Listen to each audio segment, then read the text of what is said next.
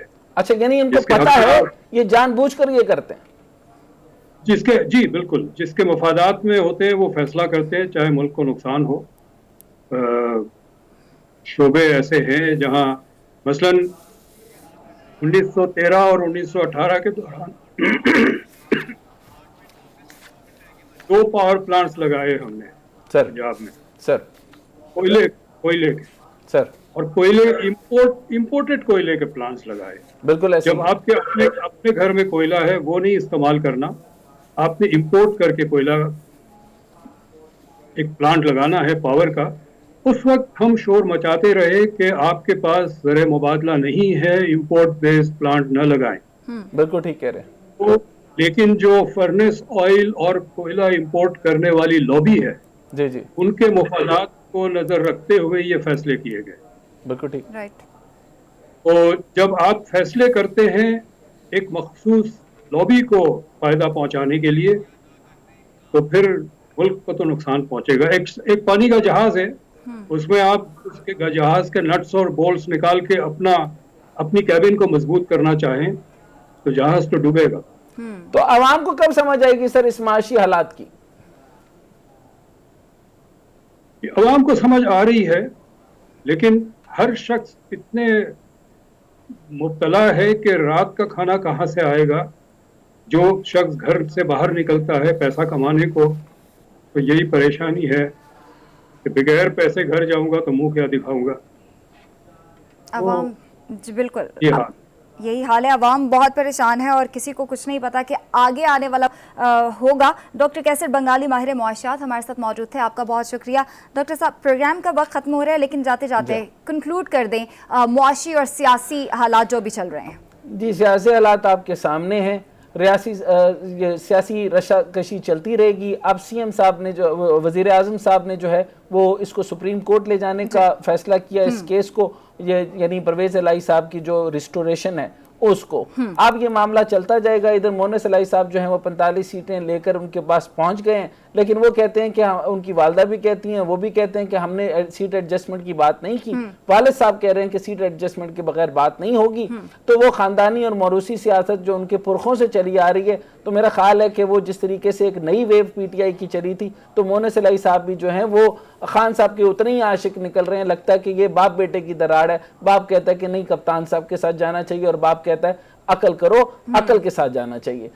معاملہ یہاں پر چلا ہے. معاشی صورتحال آپ کی دگرگوں ہیں, حالات بہت زیادہ خراب ہیں. چین اور گلف آپریشن چل رہا ہے, جی سی سی سے تعلقات چل رہے ہیں, لیکن ہم ان تعلقات میں نہیں آ رہے. معاملات یہ ہے کہ ہم 34 معاہدے ہوئے ہیں, اور اس معاہدوں کے اندر جو ہے وہ ریفائنریز پاکستان میں لگانے آنا چاہتے ہیں, لیکن ہماری ساری کی ساری کیبنٹ جو ہے وہ باقی سیاست کے اندر جو ہے وہ مصروف ہے, اور نئے لائسنسنگ نہیں لینے چاہ رہی, ایل سی کا مسئلہ وہ حل نہیں کرنا چاہ رہے, ریفائنریز وہ لگانا نہیں چاہ رہے, سستے تیل کا مسئلہ وہ حل نہیں کر رہے. اور عوام بھی ایسی ہے کہ وہ ان سے مطالبہ یہ نہیں کر رہی کہ بھائی ہمارے معاشی حالات کو بہتر کرو. وہ بھی بہت چسکے لے رہے ہیں کہ ہون کی ہوئے گا, ہون کی ہوئے گا, ہون پرویز الہی کی کرے گا, فلاں کی کرے گا, عمران خان اٹھ گیا نا تو پتہ نہیں کی ہوئے گا.